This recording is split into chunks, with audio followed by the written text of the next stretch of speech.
legit. Visions of grandeur, I ain't having delusions. Man, this rap shit is deeply rooted. He in this movement, element OP, so legit with the music. My shit is fundamentals, why the kids can't refuse it. Be on my bullshit, think before you squeeze it and pull it. My parents used to always tell me ain't no name on the bullet. So when I used to hear them shots fired, I got low. Nowadays it's fireball shots in my eyes low. That's just some food for thought, stuff that in your pie hole. I bring that heat back like it's Cinco de Mayo. I like things, man, I think I'm a buy-mo. Trying to keep it copacetic, got no time for a rival, my nigga. Ain't got no time for that. Said a nigga like me ain't got no time for that. Ain't got no time for that. Tryna keep it copacetic, got no time for that. Ain't got no time for that. Said a nigga like me ain't got no time for that. Ain't got no time for that. Tryna keep it copacetic, got no time for that. No, not at all. We all rise, we all fall. But I'm tryna stay up like I popped 20 Viagra's, dog. That's why I go super hard. Y'all niggas is more RuPaul, Maury Povich, talk a lot. Already in your parking spot. Me, I'm out the parking lot, headed towards the freeway. Putting the beat on, did it the freeway. Funny thing about this life, there really ain't nothing free, man. Getting chopped and screwed, I'm on my T-Pain. These niggas tryna be Wayne and Uzi too. I'ma stay in my lane. If you were copied, then you were through.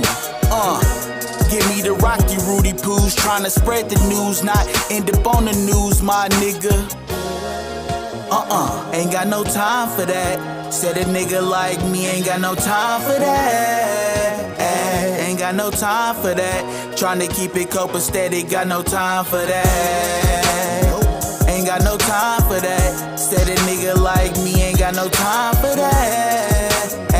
Ain't got no time for that. Tryna keep it copacetic, got no time for that. My sis said I should put a third verse on here, but I think they got the point. It's Element OP, legit music, new official pharaohs. You know what it is. Ain't got no time for that. No, ain't got no time for that. No, ain't got no time for that. Said a nigga like me ain't got no time for that.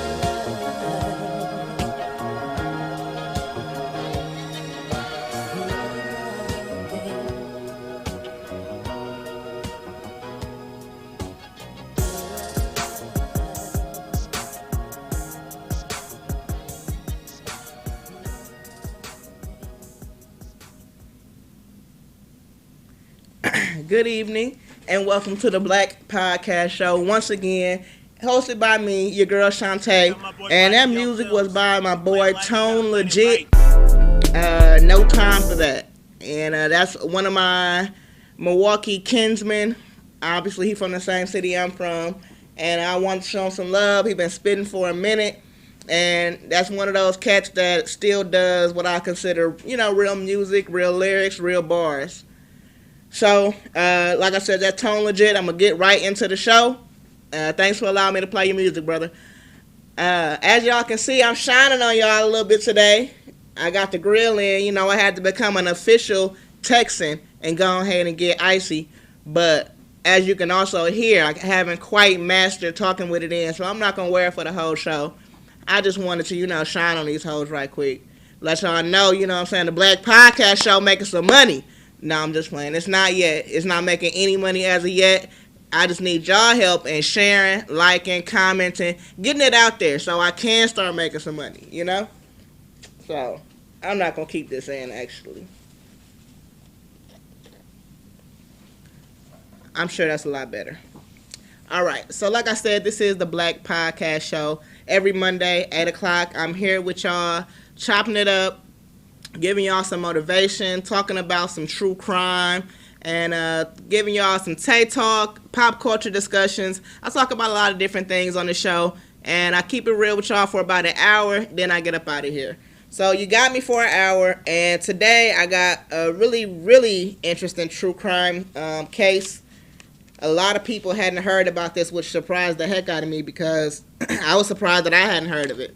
But I'm going to give y'all the game today, and I also got some really good motivation. That's where I'm going to go ahead and get started. The motivation today is this. And I want you to open up your heart and your mind so you can receive this. Because I need you to take this with you throughout the rest of the week. You know? Take this in the next week, the week after that, and just kind of meditate, focus on this. The motivation is this: just do you. It's 3 words. Just do you. Y'all know how Nike say, just do it? Shantae is telling you, just do you. Don't just do it. Just do you. Whatever that means. Be you. Do you. Be who you are. And stop worrying about what other people think. What other people have to say. Stop worrying about anything that's not going to further or advance you in becoming who you would like to be. You know? The fact of the matter is, whether you doing bad, good, or nothing, people are going to have something to say. That's a fact. You know, whether you are a great person or a horrible person, people are going to talk about you. They might speak highly of you or they might speak lowly of you. Regardless of what you're doing, who you are, what you've done, people are going to have something to say. You got to understand. People talk about Barack Obama. The same people that voted him in the office talked about him. People said Barack Obama didn't do anything for black people.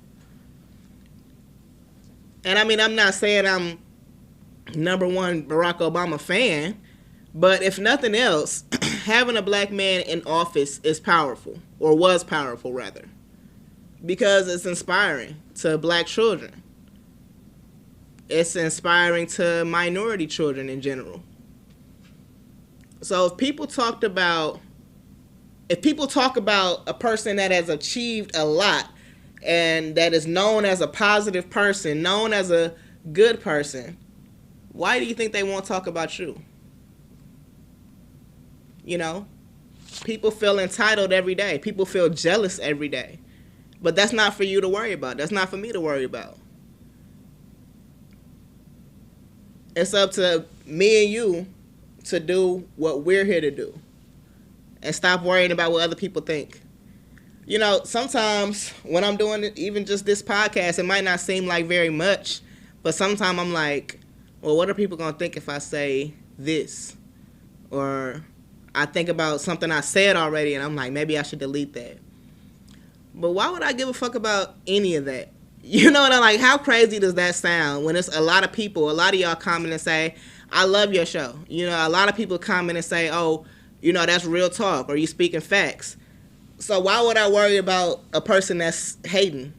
Or why would I worry about a negative reaction when I'm enjoying what I'm doing and I'm doing something that I think is important?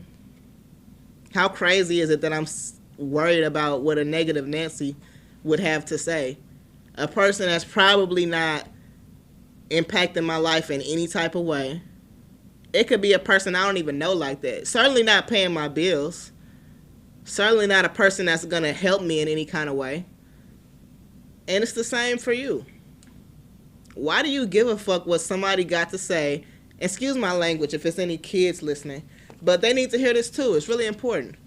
Why would you care about what anyone has to say if they're not advancing you in any way? If they can't even do anything to help you? You know? Why do you care what those people have to say? Why do you care what people on Facebook have to say, or Instagram, or Snapchat? Why do you care about what the person you went to high school with 10, 15 years ago has to say about your life? Why do you care what they think? Why, even a family member, why do you care about what your cousin in Mississippi think when she ain't never did shit for you but just be your cousin? And that's cool. Family is family. But if a person is not putting themselves in a situation to help you, and they've never done anything to help you, and they don't have your best interest at heart, all they have is an opinion, Don't worry about that. Just do you. Just do you. Because all we have is right now. 10 years from now, you're going to wish you had did things the way you wanted to. That doesn't mean be irresponsible and do whatever it is you want to do at any given moment, be impulsive. Of course not. That's silly. But it does mean follow your path. Stay in your lane. And don't worry about what other people are thinking or doing or saying. I can honestly say, since I stopped worrying about the wrong shit and started doing me, like, exclusively, I'm a lot happier and I'm in a better place than I've ever been. So, if it worked for me, it could work for you. Easy. I actually... well, I'm not going to say that. Obviously, I'm not a therapist. I can't give anybody any advice that's guaranteed, but you just got to do you. I think you'll be a lot happier. And I mean, my opinion is almost the same as facts as far as I'm concerned. But anyway, that's the motivation. Like I said, just do you, be who you are, and stop worrying about what other people think because it's irrelevant. Take that with you throughout the rest of the week, and you will have 100% better results than you had last week. All right. With that being said, I'm going to jump right into the true crime segment because I'm very excited about this. Well, I'm not excited because it is still a sad case. Unfortunately, someone's life did get lost. But I think this is a really interesting case that I have for you guys today. So, the case I'm talking about today is the Jenny Jones murder. Do y'all remember the 90s talk shows? Now, before you just say, of course, Jerry Springer, Maury, Oprah, ask yourself if you really, really remember, like, the insanity that was 90s talk show.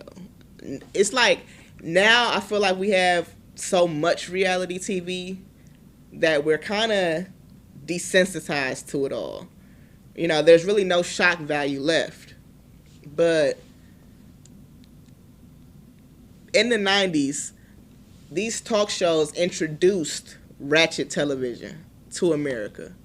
We had no idea that people could act so ratchet. I can't even think of another word. We didn't know that people could act their ass like that on television until Jerry Springer, Jenny Jones, Ricky Lake, Maury, until they were introduced to America. So, because of media and technology, a lot has changed, in the last 20 years. So, like I said, back in the 90s and early 2000s, all of this was very new to us.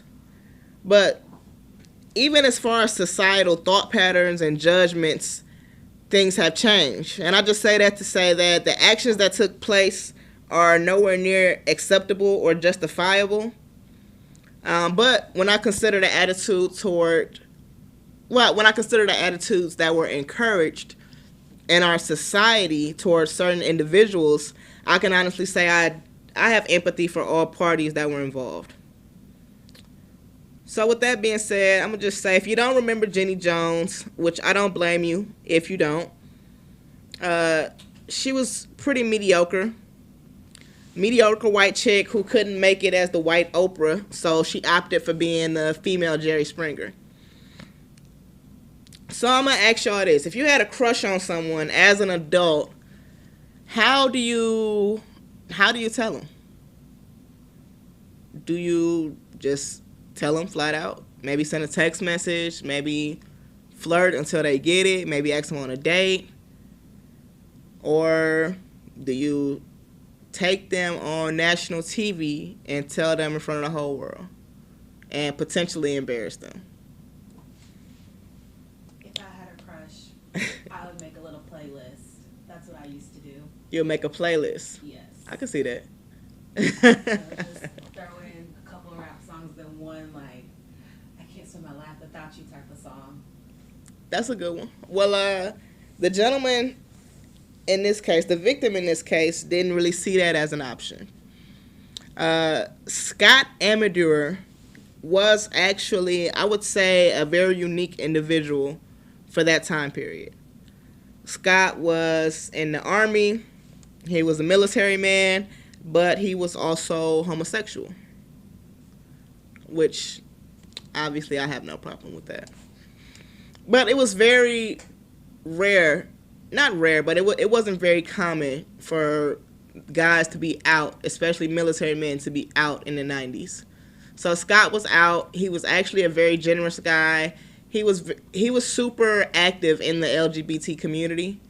And when I say super active, I mean that he would take in AIDS patients. So basically, if he had a friend who had, gotten AIDS, I guess he would take them in and take care of them and just be there for them. Kind of be a support system to different patients, I guess, probably while they were just going through the struggle of getting some kind of health care or medical assistance, or even potentially having to file for disability. During those trying times, Scott would be there for different members of the community, different men that were his friends. But Scott also wanted to be a star. Scott wanted to be on TV. And he was very, very into talk shows. So, of course, his first thought pattern is, I'm going to try to get on one of these talk shows. So at some point, Scott sees this other gentleman by the name of Jonathan Schmitz at a mutual friend of theirs' house. A young lady named Donna was actually having Jonathan over to work on her car. So while Jonathan is working on Donna's car, Scott comes and is immediately attracted to him. And Scott said that Jonathan had some kind of weird symbolism on the back of his car, some kind of weird bumper sticker or whatever. So he thought that Jonathan would be like a hippie, but he was this clean-cut, fit guy. So apparently that intrigued Scott, and he really wanted to get to know Jonathan. And so at one point, Scott tells Donna that he's interested. And of course, Donna goes back, lets Jonathan know, and Jonathan lets her know, no, I'm not interested. I'm not homosexual. So even with that being the case, Scott continued to push the issue, and he actually wrote into the Jenny Jones show after he heard that they were having a episode for secret crushes to reveal themselves. So this is Scott Amador. And I mean, not a bad looking guy. Like I said, fit, military man. And he was very confident, very sure of himself. He actually came from a really great family, from what I understand. Scott's brother states that when Scott came out to them, nobody judged him. He said even his dad was pretty much like, okay, fine, it is what it is. So Scott was very fortunate in that aspect, that he had that support system, that family that allowed him to be himself, because it really helped him flourish into an open person, which he needed to be at that time, which we needed to see at that time, rather. However, so Scott wrote into the show, they accepted him, and then they reached out to Jonathan and tell him that there's someone that has a crush on him. It could be a man or a woman. Now, later on, it comes out that Jonathan insisted that if it was a man, he did not want to go on the show. It comes out later that Jonathan was insistent that he would not come on the show if it were a man. He didn't want anything strange. Not even just that he didn't want it to be a man. He just didn't want anything weird. He didn't want it to be a midget. He was hoping, actually, and he kind of assumed that it was his ex-fiance. From what I understand, they had a on-again, off-again type relationship, so Jonathan was pretty much thinking like, okay, she trying to get back together, So that's who Jonathan thought it was, or he actually thought also that it could have been this little chick from work. So, Jonathan kind of was on some, I don't know who it is, but I got a couple ideas, and if it's one of them, cool. If it was his ex-fiancée, he was actually planning on proposing to her again. He was going to get back with her. And if it was the chick from work, I don't know what his plans were. I guess he would have just tried to smash and moved on. Or maybe he would have tried to embark on a relationship. But he was cool with that. But when he got on the show, immediately he sees Scott and Donna. And he's kind of thrown off. And actually, I think, if I'm lucky, we have a clip from the show. I don't know. I don't think I have the clip. Well, anyway, whether we have it or not, that was Scott, Donna, and Jonathan sitting on the stage. And immediately when Scott walks out, when Jonathan walks out on the show, Jenny is kind of like, okay, Scott, Jonathan, did you think it was Donna that had the crush on you? And he's like, no, me and Donna are really good friends. And Jenny was like, oh, it was Scott. And he kind of just laughs. And his first instinct, he says, you lied to me. And everybody said that he says it to Donna. But for me, I couldn't really tell. I couldn't tell if he said it to Donna or Scott. And so my perspective is a lot different than other people's because, in my opinion, I feel like he asked them specifically. He asked both of them, is it Scott? Because Donna had already told him Scott liked him. And he already knew that they were going to the show as well. I don't know what he thought, but he kind of knew that they were going to be in that area as well. He knew that they were going out of town. So I think that Scott straight up asked them, Jonathan, I'm getting their names mixed up. I think Jonathan straight up asked Donna and Scott, is it Scott? And I think they both said no. Because his immediate reaction was to say, you lied to me. And the whole time he's on the show, he's smiling and he's taking it really well. And so if you guys are able to, I really want you to, when you get a chance, to look this clip up on YouTube, because he has like the smile that is on his face is just like almost frozen there. Like his cheeks look like they hurt by the end of like the segment, because he's just like, it's a really, really fake smile. I think that he didn't know how to react to the situation at all, because I think he was extremely uncomfortable. It seems like he's taking it really well, but when you kind of just look at the smile that's on his face, you can tell he's extremely uncomfortable. John, Scott wouldn't do it. I got a pretty big hammock in my yard, and I thought about tying him up to my hammock. And? Well, it entails like whipped cream and champagne, stuff like that. Now, John, he knows you're gay, right? Yeah. Do you know that he is? No. Anything's possible. You're living in the night. All right, so that was the first clip where where Scott is talking about how he felt about Jonathan.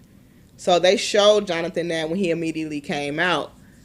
And then I have another clip. We'll give it a couple minutes to load up. But the other clip is going to be I just want y'all to kind of look at Jonathan's face and look how he kind of reacts to Scott in general. He really is. Get the headphones off of John and let's have John come out here and see who has the crush on him. Here's John.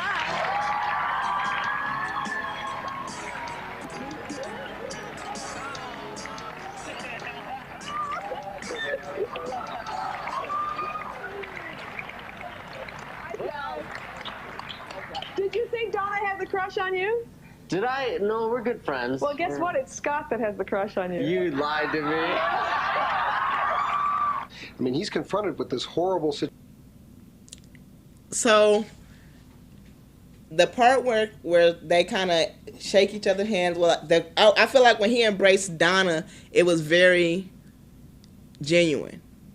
And nothing about that seemed uncomfortable. He kissed her on the cheek. And then when he shook Scott's hand and Scott pulled him in for the hug, to me, he looked very uncomfortable even then. Like you can see he kind of just leaned his shoulder into it. He just wanted to dap him up. Yes, he did not want to give that man a hug. Not at all. 6 feet. Yes, he wanted the social distance.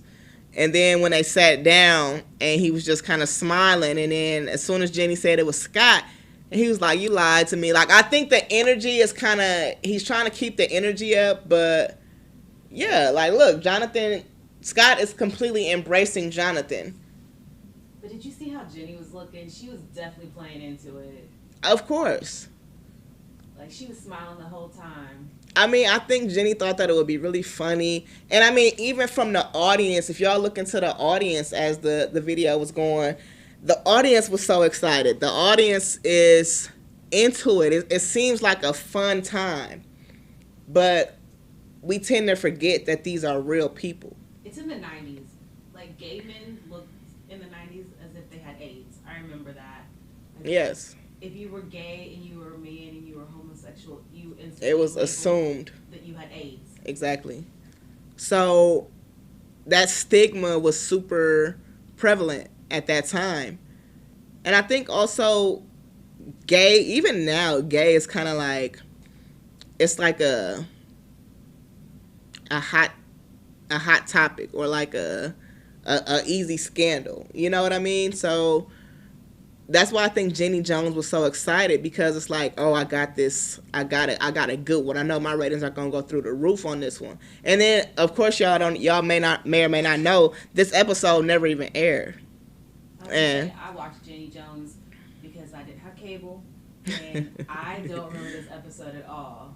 No, this episode actually never aired. And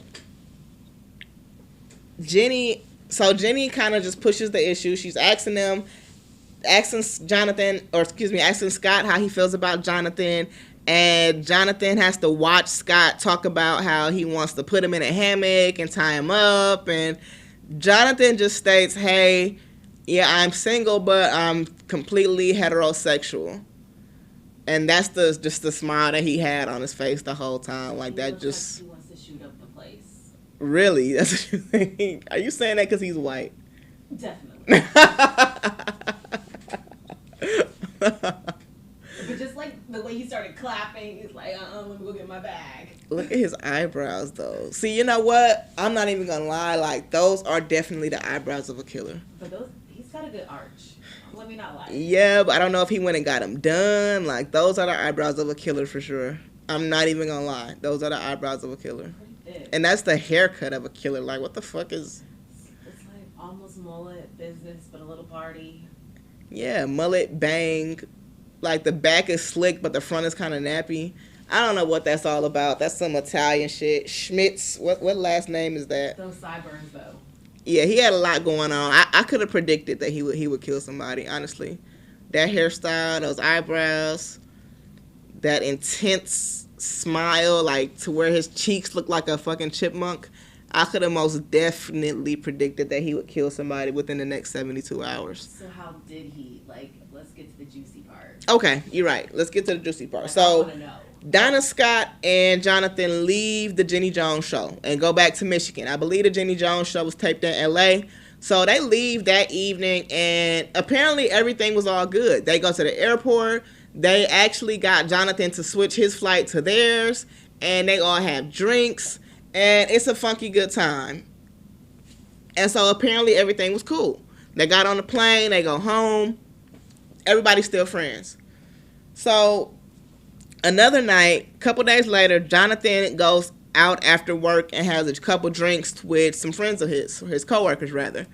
And when he gets home, he finds like a little drawing and like some tools or something laying in front of his door. And on a little note, it says, I have the only tool that can fix you, or the only tool that can light you up, or something. It was like a note from Scott.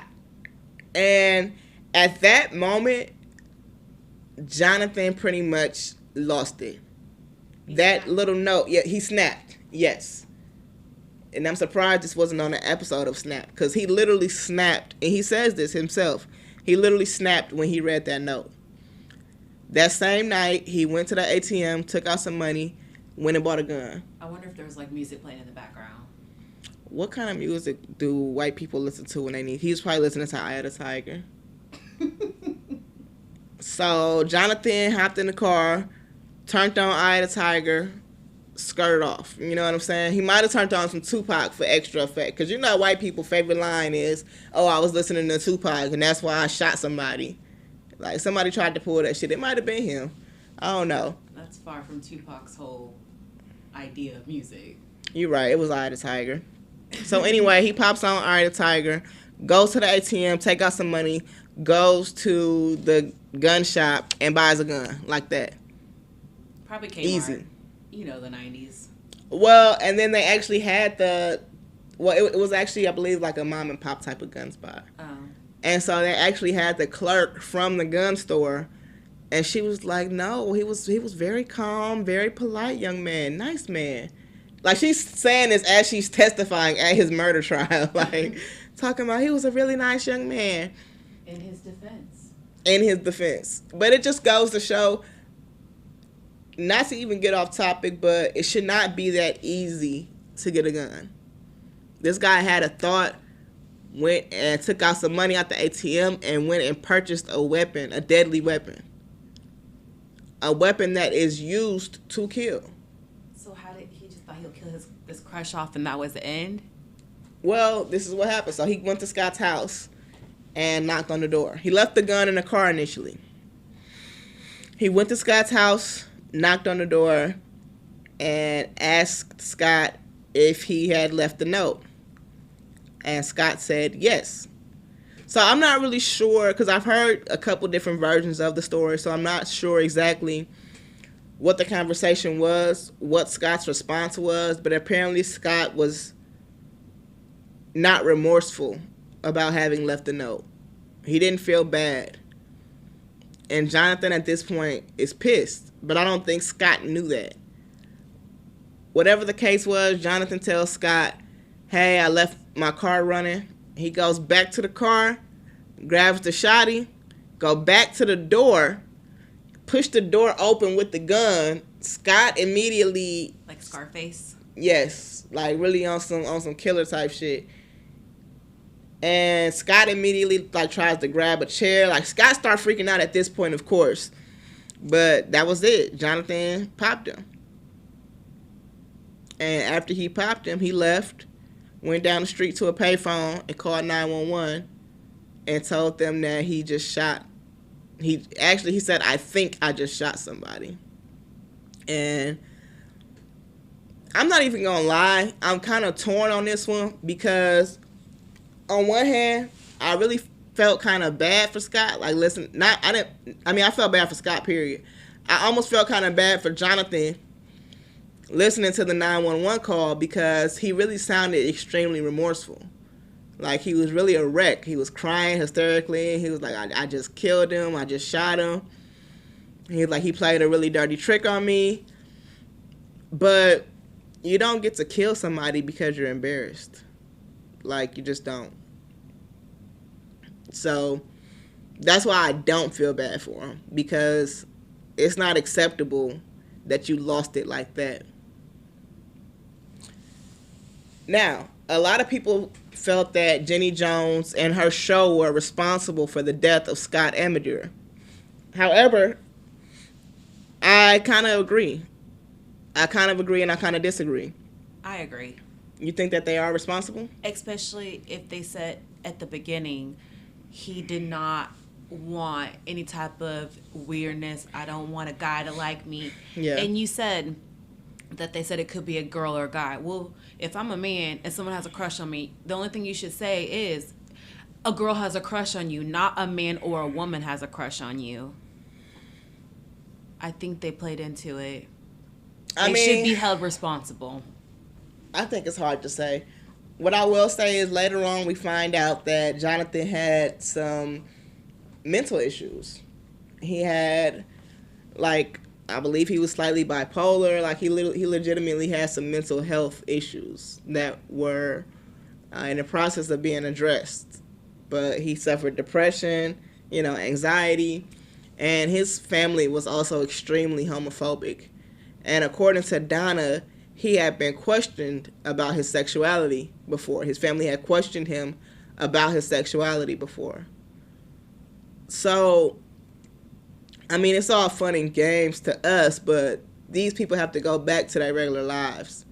So imagine Jonathan telling his whole family, hey, somebody got a crush on me, after his homophobic family has already asked him, like, obviously some shit like, are you gay? Are you a fag? Or maybe just called him something like that. I'm sure his dad was like, what are you planning to do to him after embarrassing you on TV? You think so? I'm sure his dad wanted him to handle that, especially if his family was extremely homophobic. Yeah, I'm going to just say, like, if your family up. is extremely homophobic and they've already questioned your sexuality and that probably made you feel embarrassed, and then you tell everybody you know, I'm sure, hey, I'm going to be on TV, hey, somebody got a secret crush on me, and then you get there and it's probably what you would consider your biggest fear. Because, like I said, your family is homophobic and they've already questioned your sexuality. So now on national TV in front of millions of people, a gay man is telling you that he has a crush on you. I can imagine that would be extremely embarrassing. And I can imagine that if... I don't think that this means Jonathan is homophobic, but it could have made him feel like, what is it about me that people think I'm gay? Or he could have felt like, why do people keep trying me? Like I'm a punk, huh? It's the hairstyle. It was. That's why he had the bangs pushed back. Yeah. It was the arch. See, and then actually some people in Scott's family said that Jonathan and Scott hooked up after the show. One too many drinks that Jenny Jones was providing. Said that they slow danced and kissed. I honestly don't believe that. I really don't. Not the way his face was after revealing really that don't. he was the crush. Because if that was the case, Scott would have been on that. I mean, Jonathan would have been on that before they even went to the show. He wouldn't have to go to the show. And then get drunk. Yeah. So I don't believe that at all.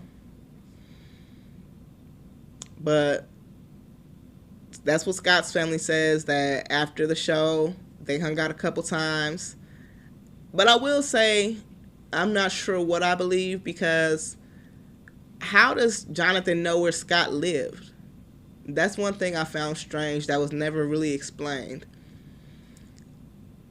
Scott knew where Jonathan lived because Jonathan lived like across the street or in the same building as Donna. Jonathan lived really close to Donna, but Scott did not. So I don't understand how Jonathan knew where Scott lived. Maybe the conspiracy is right. Maybe they did hook up. And maybe he couldn't keep quiet about them hooking up. That's why he had to kill him. I solved it. Y'all don't need lawyers. You got me. I don't know.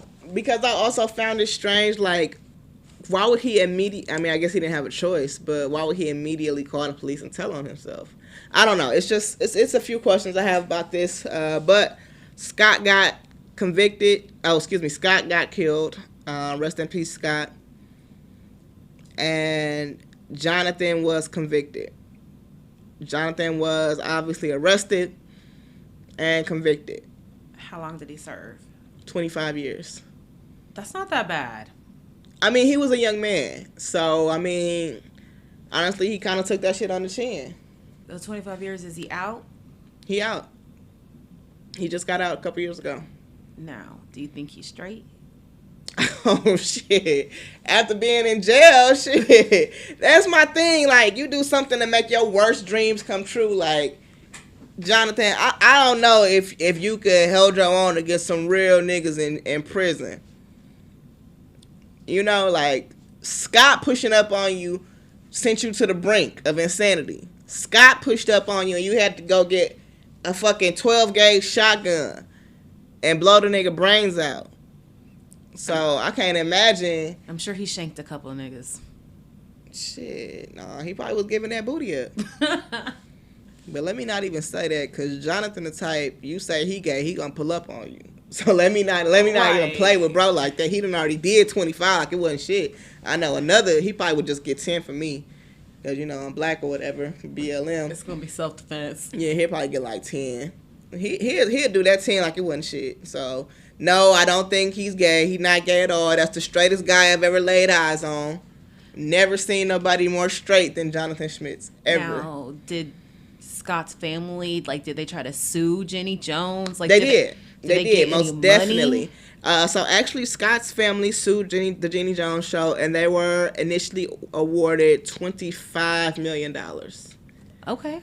However, another court reconvened over the matter and determined that the Jenny Jones show was not responsible nor liable. Yeah, and they so were. they didn't have to pay anything. He would not be in jail, and Scott would not be 6 feet under if the Jenny Jones show did not set this up. Yeah, but I mean, how often do they have people on there saying, "Oh, this is my secret crush"? Imagine if it had been an ugly woman, would Jonathan have killed her? I mean, I remember watching the Jenny Jones show, and they would, like, give people makeovers before saying the whole crush thing. I mean, even with a makeover, you could still be ugly. True. But would he have killed an ugly woman? No. So, once again, you don't get to kill somebody just because you got embarrassed. And I know that, like I said, back in the 90s, the gay thing was nowhere near as accepted as it is now. Even if your family don't accept you, basically the rest of the world does, to an extent, you know. Now there's places you can go if your family disowns you for being gay. But in the Absolutely. 90s, like, there was nobody you can call. There was no 1-800 self-help group. There was nothing. People looked down on you. Yeah. I'm going to say there were a select few gay people who kind of made it and were okay, but... Shit, Missy Elliott wouldn't come out in the 90s. Is she gay? Or The Brat. Neither one of them act like they wanted to come out. No. Queen Latifah? No, definitely not. Who else? What guys was gay? They probably still in Cisco? the closet. No, I don't Drew think Hill? Cisco gay. He do be looking gay sometimes. I thought he was. Mm-mm. No. I don't know. Anyway, we're getting way off topic. Yeah. The point is, you don't get to kill somebody just because you're embarrassed. But I'm going to also say, like I said, because it was such a different time and because it was so taboo and looked at so negatively, Scott really pushed the issue. But at the same time, men push up on women like that all the time. So it's kind of it's hard. Rest in peace, Scott Amador. You definitely didn't deserve that fate. Whatever the case was, you didn't deserve that fate. Jonathan, you know, you served your time. Don't kill nobody else. Nobody thinks you're gay. If you are, it's okay. It's 25 years later, and guess what? Nobody fucking cares no more. You can fuck who you want and fuck who you don't. All right. So, like I said, Jonathan did his time, and that's pretty much the end of that story. I got just a few minutes left, so I'm going to do some quick TAE talk. I'm going to do Am I the Asshole? And we're going to end off on that note. So, give me 1 second. I actually got some really good ones today. So, hopefully we can get that pulled up. All right, so I'm going to start the first one. It'll be up on the screen for y'all to read along. But it says, am I the asshole for not changing my baby's name again after I changed it for my sister once already? All right, all names are fake. I have a 9-year-old daughter and another one on the way. I had 2 grandmothers, Annie and Rose. I named my oldest daughter Annabelle after Nanny Annie, whose full name was also Annabelle. I did not name her after Nana Rose, as at the time she was born, Nana Rose was still with us. When I found out I was pregnant with the second, I decided to name her after Nana Rose, who passed in 2017. My sister Lucy got pregnant about 5 months before me. She says that she wants to name her daughter Rose after Nana Rose, Excuse me. I said our kids can share the name. She says I already have Annabelle, and I could have named her Annabelle Rose or something, but passed up on the chance, so I can't have Rose. I figure this is not the hill to die on, so I say I'll look for something else, but I reserve the right to use Rose. I then crack open a baby book, and a few entries after Rose is Rosalie. It's perfect, honors Nana Rose, doesn't piss off Lucy, and my boyfriend loves it. Lucy finds out the new name, and she says it's lovely. And she approves it, which annoys me, but I say nothing. Oh, she says she loves it and she approves, which annoys me, but I say nothing. This all takes place in her 8th month of pregnancy. 3rd month of mine, so I don't even know the gender yet. This is all hypothetical. A couple weeks later, Lucy gives birth. A few days ago, about a month after birth, she announces that her daughter's name is Rosalie. At this point, I'm really annoyed because I went to great lengths to leave the name Rose available, and she's nicked my choice. Mom calls me to say she knew what Lucy was planning and she hopes I'm not upset because that means now I can name my incoming daughter Rose. Except I'm now attached to Rosalie. I tell Mom that I'm sticking with Rosalie. She says Lucy has Rosalie. I say there's going to be 2 Rosalies in the family. She says this is impractical as both Rosalies will have the same surname. My sister is a single mom and my boyfriend is taking my name. Okay. And they will likely be in the same school and age group, so this will cause all manner of issues. I say if it's going to be an issue, I'll deal with it if and when it comes up. Lucy then calls me, calling me an inconsiderate prick, says I'm being petty, and that I don't have a monopoly on the name, and that she can name her kid what she likes.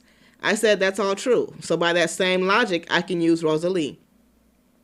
She says there can't be 2 Rosalies and it'll cause problems. And I say she's the one who has a problem with it, so she can change her kid's name or deal with it. She again called me an inconsiderate, spiteful ass and hung up. Mom, Dad, and our brother all side with Lucy. Am I the asshole?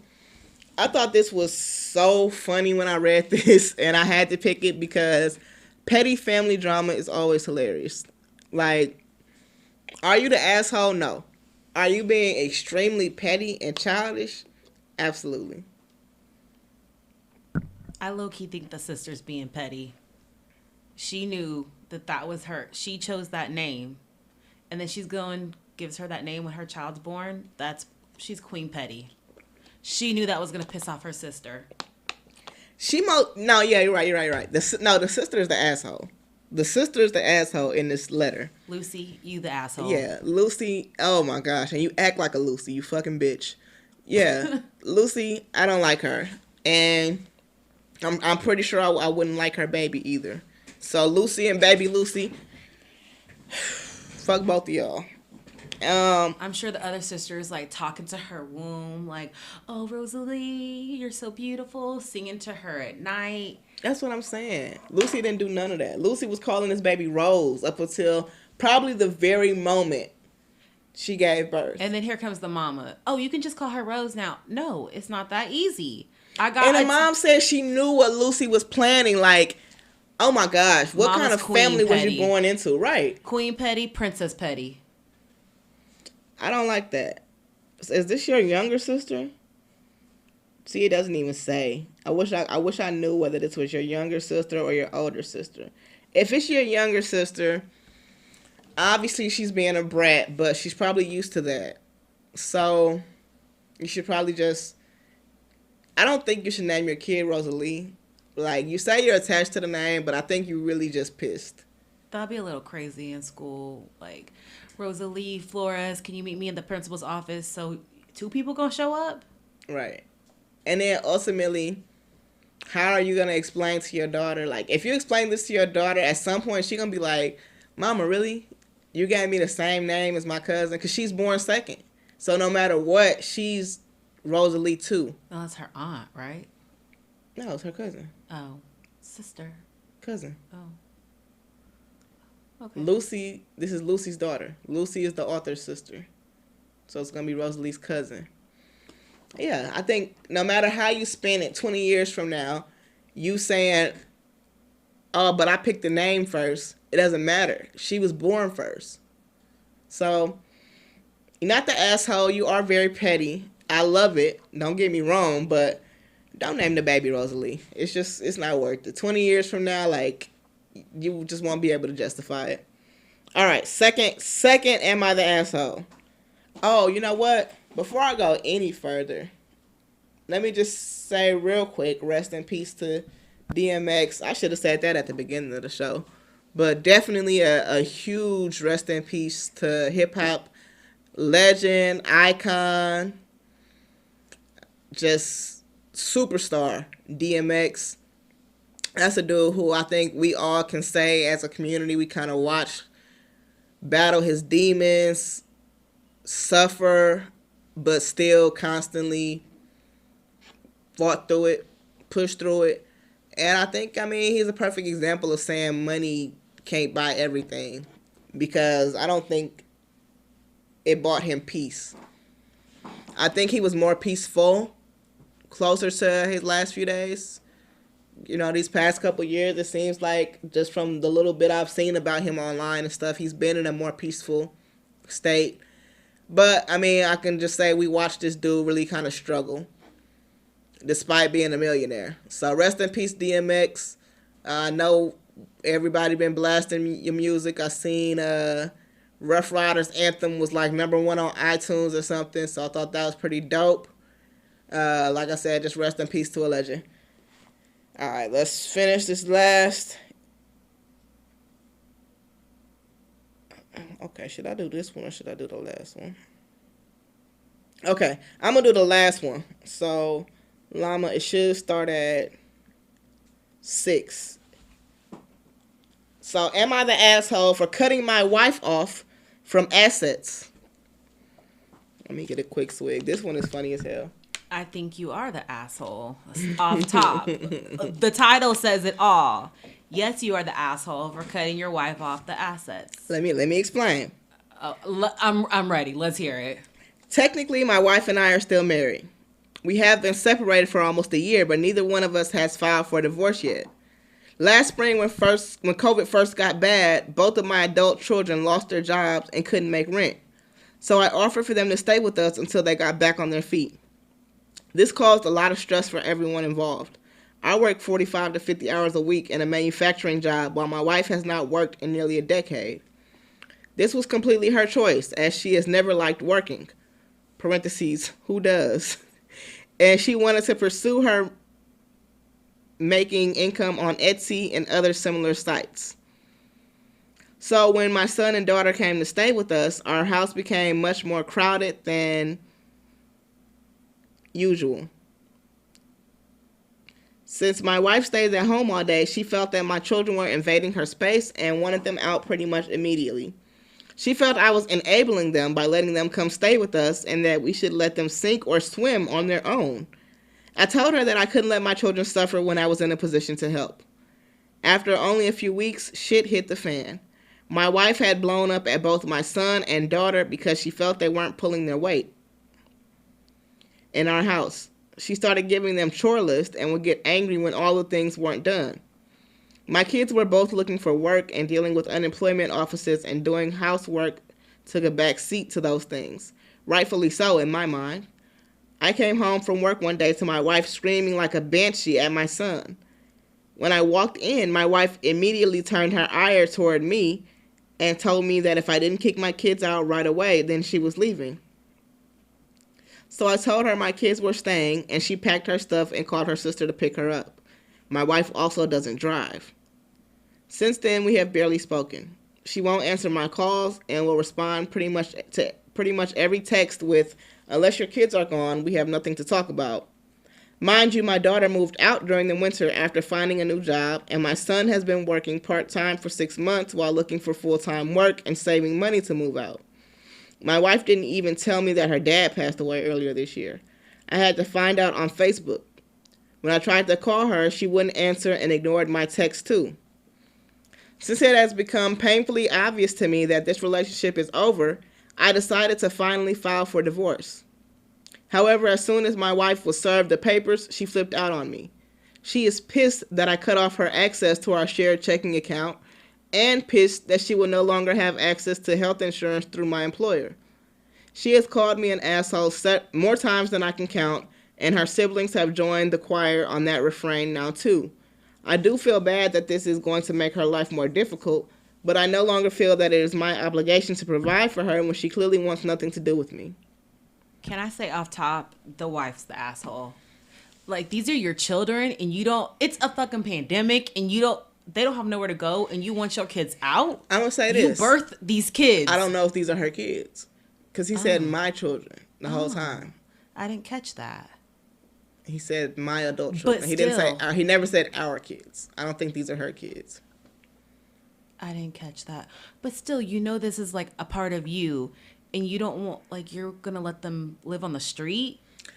I thought it was fucked up that she said that we need to let them sink or swim on their own. That they're invading her spot? Like, go in the room, close the door. Yeah. So, you're definitely not the asshole. Your wife is an asshole. She's not even bringing any money in. Yeah. And she's not bringing as much as you in. You work 40, 50 hours at a manufacturing job. She's selling shit on Etsy. So, is she using your money to buy stuff to sell on? What is she selling on Etsy? You know what I'm saying? Where is she getting is she making something to sell on Etsy? Where is she getting these products to sell? Probably selling face masks since the pandemic. You think so? Yeah. Probably bedazzled face mask. She sound like a bedazzled face mask selling ass bitch. She sound like a Lucy too, but I'm not gonna call her Lucy. She sound like a Julia. I was gonna say Julie. I'm gonna go with Julie too. Yeah. She sound like a Julie. And you know what? Anybody named Julie, they don't deserve to be married to a great guy like you, Barry. I'm gonna call you Barry. Ben. Barry? Barry sounds like he has some hair on his chest, and he works at a manufacturer, so That's Barry what I'm sounds saying. good. He sounds like a Barry. Yeah. Yeah. Barry, you deserve much better. Your adult children have seen you go through woman after woman. What happened with their mom? You didn't add that. So I kind of need to know now. They've seen you go through it with their mom. She probably walked all over you. Now they see you going through it with Julie. She sounds like a fucking piece of work. Julie? She doesn't work. She sounds like she's about 10 years younger. At least 10 years. Like a sugar baby. And she hasn't worked in 10 years. So she's laying up spending all your money. And now she's embarrassed because your kids are there. They probably close to her age. And she looking at it like, I don't want them to see that I don't do nothing all day. She probably don't even cook dinner. House probably is a mess. Dogs Barry peed on clean up. Yeah. I see that. I can see Barry the type of guy that will work 16 hours at the manufacturing plant and come home and still cook and clean. He sounds like he'll put a TV dinner in the microwave. No, I bet Hungry he cooks. man. No, Barry cooks. Barry was raised by his grandparents. He spent the summers with his grandparents in Alabama. So... Learn how to make biscuits from scratch. Absolutely. That's how he raised up them 2 kids. Cornbread fed. From scratch. Yeah, so Barry, you don't need her. You can do better. Julie, fuck you. You're an asshole. Definitely the asshole. Lucy, you're cut an her asshole. off. It ain't nothing to cut that bitch off. So I'm gonna get on up out of here, y'all. I'm gonna pop the grill on y'all one more time. Make sure y'all like, share, comment. Ooh, y'all didn't even know I was gonna be this icy on you hoes today. You blinded me. Am I? Yeah, the lights got me blinded because your grill. So y'all make sure y'all like, share, comment. Let me know what you like about the show. And I got a surprise for y'all next week. I got a really, really, really good show for y'all next week. Make sure you stay locked in, tapped in on my social media because I'm going to be announcing something on my page. So, this the Black Podcast Show. And I'll see y'all next Monday, 8 o'clock.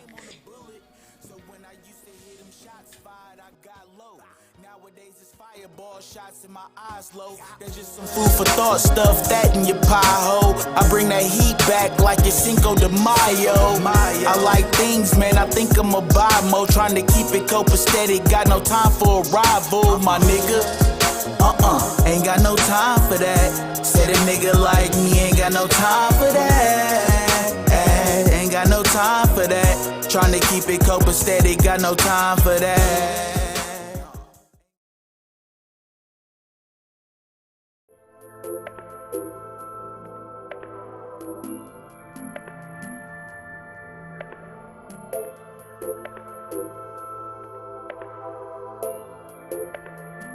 At the Irie Place.